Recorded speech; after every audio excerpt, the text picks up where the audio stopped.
Bismillahirrahmanirrahim. Assalamualaikum warahmatullahi wabarakatuh. Puji dan syukur atas kehadiran Allah Subhanahu wa Ta'ala yang telah memberikan rahmat dan karunia-Nya kepada kita semua.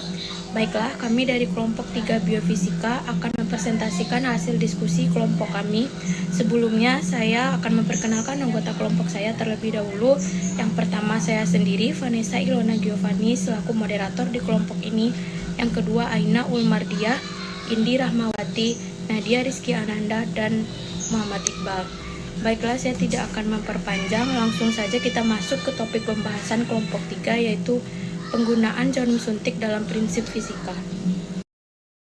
Yang pertama, kita masuk kepada pengertian jarum suntik, yaitu sebuah alat yang digunakan oleh profesional medis untuk mentransfer cairan ke dalam atau keluar tubuh. Jarum suntik diciptakan pertama kali pada pertengahan 1800 dan dikembangkan dengan material dan desain baru. Saat ini, jarum suntik menjadi alat medis yang sangat penting. Pada umumnya, jarum suntik dibuat dari stainless steel melalui proses yang disebut tube drawing, di mana tabung ditarik melalui dies yang semakin kecil untuk membuat jarum, di mana ujungnya dimiringkan untuk mempermudah penetrasi ke kulit. Yang kedua, ada bagian-bagian dari jarum suntik. Yang pertama ada spuit, alat yang digunakan untuk pemberian intervena atau IV, intramuskular atau IM, dan subkutan atau SC dengan volume tertentu. Spuit ini memiliki ukuran 1 mili, 3 mili, 5 mili, 10 mili, 20 mili, dan 50 mili. Contohnya spuit tuberkulin yang merupakan spuit dengan tabung 1 mili, ramping dengan pertanda 0,1 mili dan 0,01 mili. Tabung ini digunakan jika cairan kurang dari 1 mili dan biasanya dipakai untuk anak-anak serta dosis heparin. Setelah itu kita masuk ke bagian-bagian spuit. Yang pertama ada tabung atau barel, berbentuk silinder yang berfungsi untuk menyimpan cairan. Ada bagian ujung atau tip, didesain tempat berpasangan dengan jarum hipodermis. Yang ketiga ada alat penghisap atau plunger, berfungsi untuk mendorong cairan dalam barel masuk ke dalam tubuh. Yang kedua ada jarum suntik.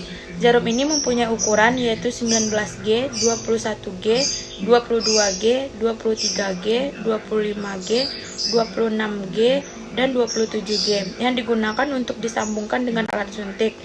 Selanjutnya kita masuk ke bagian-bagian jarum, yaitu yang pertama ada hook, bagian yang tepat terpasang pada ujung sebuah spuit. Yang kedua ada batang jarum atau shaft, yaitu yang terhubung dengan bagian pusat. Yang ketiga ada bevel, yaitu bagian ujung yang miring. Perkenalkan, nama saya Muhammad Iqbal, nomor BP 2010441010. Saya akan melanjutkan membacakan materi yang ketiga, yaitu jenis-jenis jarum suntik. Yang pertama yaitu jenis jarum suntik umum. Jarum suntik umum ini biasanya bernomor 18G sampai 27G, bahkan ada yang bernomor 30G. Pada umumnya, jarum suntik ini disambungkan dengan sebuah spuit. Fungsi jarum suntik ini biasanya untuk mengambil sampel darah dan juga untuk memasukkan obat pada tubuh pasien. Yang kedua yaitu jarum bersayap. Jarum ini biasanya bernomor 21G, 22G, 25G, dan 27G. Fungsi jarum ini sebagai vena tambahan dalam pengobatan secara intervena jangka lama atau yang terputus-putus. Yang ketiga yaitu jarum suntik spinal. Jarum suntik spinal digunakan untuk tumbal fungsi, yaitu prosedur pengambilan cairan tulang belakang dan cairan otak. Keistimewaan jarum ini adalah memiliki jarum lain di dalamnya. Yang keempat yaitu jarum suntik gigi. Jarum suntik ini tersedia dalam 3 ukuran, yaitu dalam 25G, 27G, dan 30G. Jarum tersebut berujung 2 dan memiliki fungsi yang agak berbeda dari jarum suntik yang lainnya. Jarum ini berfungsi untuk anestesi lokal saat pencabutan gigi yang masih dalam keadaan keras. Materi yang keempat yaitu posisi dan letak jarum. Yang pertama, pada otot vastus lateralis. Lihat paha dan bagi menjadi bagian 3 sama besar, seperti yang terlihat pada gambar. Lokasi untuk memberikan jarum suntik terletak pada segitiga bagian tengah. Paha adalah lokasi yang sangat bagus untuk memberikan suntikan karena mudah dilihat. Lokasi ini juga bagus untuk memberikan suntikan intramuskular 1M kepada anak-anak di bawah umur 3 tahun. Yang kedua, pada otot pinggul. Untuk menentukan lokasi yang tepat, letakkan tangan pada bagian luar atas paha di pertemuan antara paha dan pantat. Arahkan jempol Anda ke pangkal paha dan jari lain ke arah kepala pasien. Bentuk huruf V dengan jari-jari Anda dengan cara memisahkan jari telunjuk dan 3 jari lainnya, maka akan merasakan tepi tulang pada ujung-ujung jari manis dan kelingking Anda. Tempat untuk memberikan suntikan adalah di tengah-tengah pada huruf V tersebut. Pinggul adalah tempat yang tepat atau tempat yang bagus untuk memberikan suntik intramuskular 1M kepada orang dewasa dan anak-anak berumur di atas 7 bulan. Baik, terima kasih kepada rekan saya sebelumnya, yaitu Iqbal yang telah menyampaikan materinya. Selanjutnya, materi akan dibawakan oleh saya sendiri, yaitu Nadia Rezeki Ananda dengan nomor BP 2010-44-10-17. Selanjutnya, yaitu yang ketiga, otot deltoid atau otot lengan atas. Nah, yang pertama dilakukan adalah angkat lengan baju sehingga kelihatan lengan seluruhnya. Nah, raba tulang pada bagian lengan atas ini. Nah, pada tulang ini disebut sebagai proseksus acromion. Bagian bawah tulang ini akan membentuk dasar segitiga. Ujung segitiga ini terletak di bawah bagian tengah dasar segitiga, kira-kira sejajar dengan ketiak. Nah, tempat yang tepat untuk memberikan suntikan ini adalah di tengah segitiga tersebut, kira-kira 2,5-5 cm di bawah proseksus acromion. Tempat ini tidak cocok bagi orang-orang yang sangat kurus atau memiliki otot yang sangat kecil.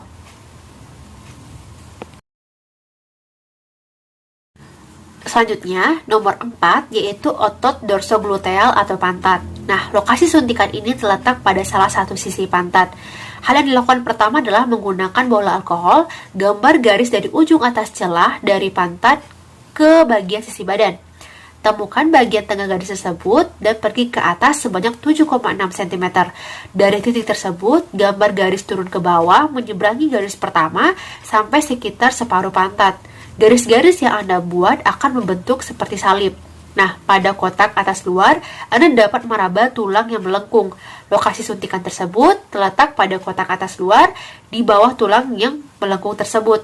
Nah, untuk lokasi suntikan ini jangan dilakukan pada bayi-bayi atau anak-anak yang berumur 3 tahun karena tulang mereka belum sepenuhnya terbentuk.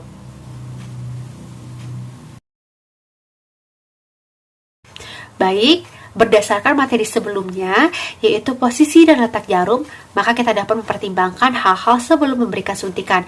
Yang pertama yaitu adalah usia pasien.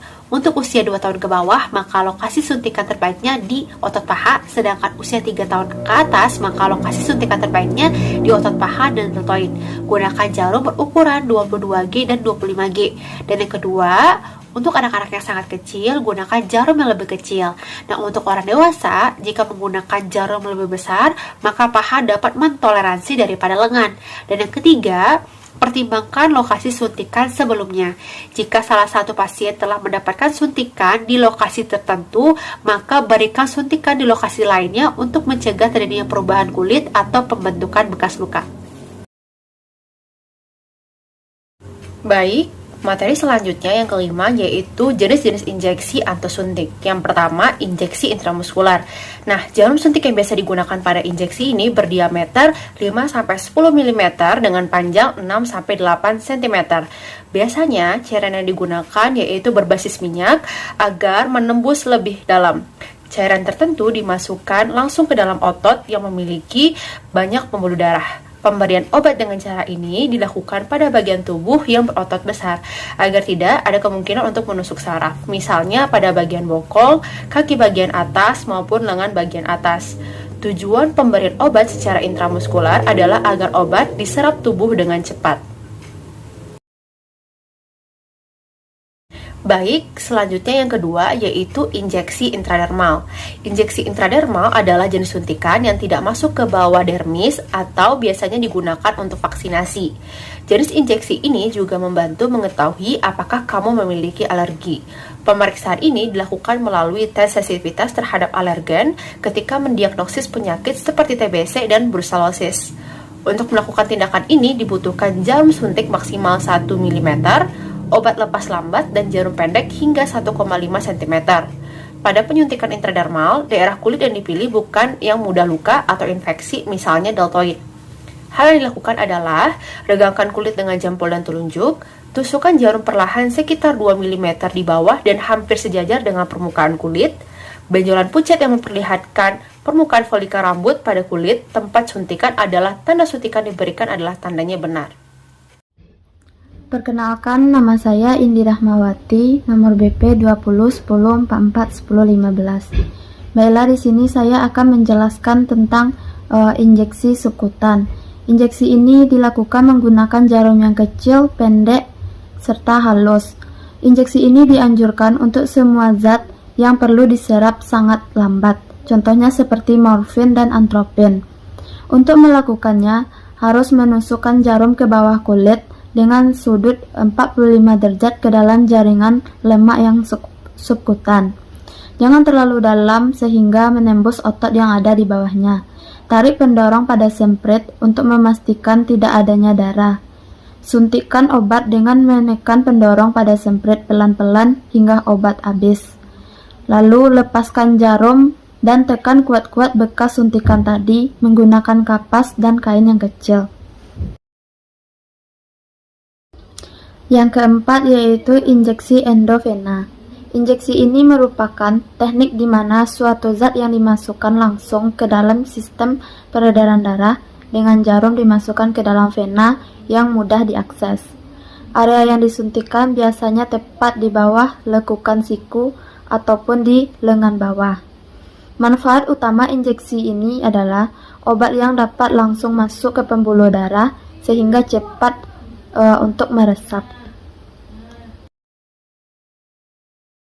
Yang keenam yaitu prinsip fisika yang terdapat pada jarum suntik. Yang pertama yaitu ada hukum Boyle. Pada hukum ini, bagian pangkal pendorong alat suntik terdapat karet yang mengisolasi ruang di dekat jarum suntik.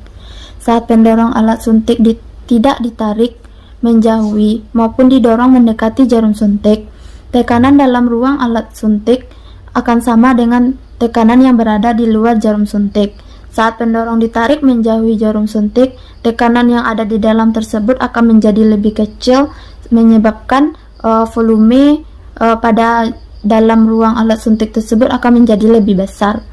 Hal ini berlaku untuk keadaan yang sebaliknya. Jika pendorong jarum suntiknya didorong mendekati jarum suntik, tekanan yang ada di dalam tersebut akan menjadi lebih besar dan menyebabkan udara mengalir keluar jarum suntik sehingga volumenya akan menjadi lebih kecil. Dari hal tersebut kita dapat menarik persamaannya, yaitu P1V1 sama dengan P2V2, di mana P1 merupakan tekanan yang pertama, P2 merupakan tekanan yang kedua, dan V1 merupakan volume pertama, dan V2 merupakan volume yang kedua. Untuk mengeluarkan cairan dari jarum suntik, piston pada jarum suntik ditekan, sehingga tekanan dalam silinder jarum suntik akan meningkat. Karena tekanan dalam jarum suntik meningkat dan tekanan pada luar jarum suntik akan lebih kecil, maka cairan yang terdapat dalam jarum suntik tersebut akan terdorong keluar melalui jarum suntik. Yang kedua yaitu adanya hukum Pascal. Hukum itu terjadi saat memberikan tekanan pada salah satu ujung, maka ujung yang lainnya atau yang lebih runcing akan mengeluarkan cairan yang tekanannya sama dengan tekanan yang diberikan. Sewaktu mendorong alat suntikan atau mengeluarkan cairan dalam suntikan melalui jarum suntik, hukum Pascal ini akan berlaku, di mana jika luas permukaan pendorong disimbolkan dengan A1 dan luas lubang jarum suntik akan disimbolkan dengan A2. serta gaya yang diberikan pada pendorong akan disimbolkan dengan F1 dan gaya yang dihasilkan dari ujung jarum suntik akan disimbolkan dengan F2. Saat pendorong diberi gaya dorong sebesar F1, maka gaya yang dihasilkan pada ujung jarum suntik adalah sebesar F2, sebanding dengan gaya dorong yang dibagi dengan luas permukaan pada A1 dan dikalikan dengan luas jarum suntik. Untuk lebih memahaminya, maka kita akan menggunakan rumus secara matematisnya, yaitu P1 sama dengan P2. P ini merupakan tekanan, jadi untuk mencari tekanan, kita akan membagi antara gaya dengan luas penampangnya. Jadi, untuk P1 sama dengan P2 akan menghasilkan F1 per A1 sama dengan F2 per A2. Jika kita ingin mencari F2, maka kita akan mengalihkan F1 dikali A2 per A1. Baiklah, saya Aina Umaria dengan nomor BP 2010441004 akan melanjutkan presentasi dari kelompok 3. Yang ketiga, persamaan kontinuitas. Fluida yang mengalir dari dalam tubuh alat suntik menuju keluar tubuh melalui lubang jarum alat suntik merupakan peristiwa dari penerapan persamaan kontinuitas. Diameter tabung alat suntik disimbolkan dengan A1, sedangkan diameter jarum alat suntik disimbolkan A2. Kecepatan fluida yang mengalir dalam tabung jarum V2 lebih cepat dibandingkan dengan kecepatan fluida yang mengalir dalam tabung alat suntik yaitu V1. Hal ini disebabkan karena diameter jarum lebih kecil dibandingkan dengan diameter tabung alat suntik. Maka hal ini membuktikan bahwa persamaan kontinuitas dapat ditetapkan dalam prinsip kerja alat suntik dengan rumus M1 sama dengan M2, yaitu Rho1 dikali A1 dikali V1 sama dengan Rho2 dikali A2 dikali V2. Karena sifat fluida memiliki massa jenis yang tetap, maka persamaan itu menjadi A1 dikali V1 sama dengan A2 kali V2 dengan keterangan M1 massa fluida pertama, M2 massa fluida kedua, Rho1 massa jenis pertama, Rho2 massa jenis kedua, A1 luas permukaan pertama, A2 luas permukaan kedua, V1 kecepatan aliran pertama, V2 kecepatan aliran kedua. Menurut persamaan kontinuitas, perkalian antara luas penampang dan kecepatan fluida setiap titik sepanjang tabung aliran adalah konstan. Persamaan ini menunjukkan bahwa kecepatan fluida berkurang ketika melalui pipa yang lebar dan bertambah ketika melewati pipa yang sempit. Jika pembuluhnya berbentuk silinder sehingga penampangnya berbentuk lingkaran, maka A sama dengan V kali R kuadrat, sehingga persamaan kontinuitasnya dapat dinyatakan dengan A1 dikali R1 kuadrat sama dengan A2 dikali R2 kuadrat, dengan A1 luas permukaan pertama, A2 luas permukaan kedua, R1 jari-jari pertama, R2 jari-jari permukaan kedua. Sifat fisis fluida dalam suntikan. Yang pertama, non-kompresibel atau incompressible, yaitu fluida tidak akan mengalami perubahan volume jika mendapat tekanan. Yang kedua, stasioner, yaitu kecepatan pada setiap titik dalam fluida adalah konstan. Yang ketiga, fluida tidak kental, sehingga semua gesekan yang muncul akibat viskositas fluida diabaikan, berarti tidak ada gesekan dalam fluida. Yang terakhir, prinsip biologi pada jarum suntik. Perkembangan biologi saat ini telah ikut berperan dalam meningkatkan taraf hidup manusia di berbagai bidang. Banyak sekali manfaat dari peran biologi tersebut, salah satunya ialah jarum suntik. Jarum hipodermik atau jarum suntik adalah jarum yang secara umum dipergunakan dengan alat suntik pada menyuntikkan suatu zat ke dalam tubuh. Jarum ini juga bisa dipergunakan kepada mengambil sampel zat cair dari tubuh, misalnya mengambil darah dari darah halus pada venipuntur. Jarum hipodermik dipergunakan kepada memasukkan obat atau ketika zat yang disuntikkan tidak mampu ditelan atau karena tidak akan diserap, seperti insulin, maupun karena akan melukai hati. Terdapat banyak rute penyuntikan yang benar, namun bila jarum ini pernah dipergunakan oleh orang yang mengidap HIV atau AIDS, jarum yang pernah dipergunakan tersebut dipergunakan lagi oleh orang yang tidak terkena HIV atau AIDS, maka orang tersebut akan terkena infeksi HIV. Jarum ini juga merupakan aib satu rute masuknya HIV ke tubuh manusia.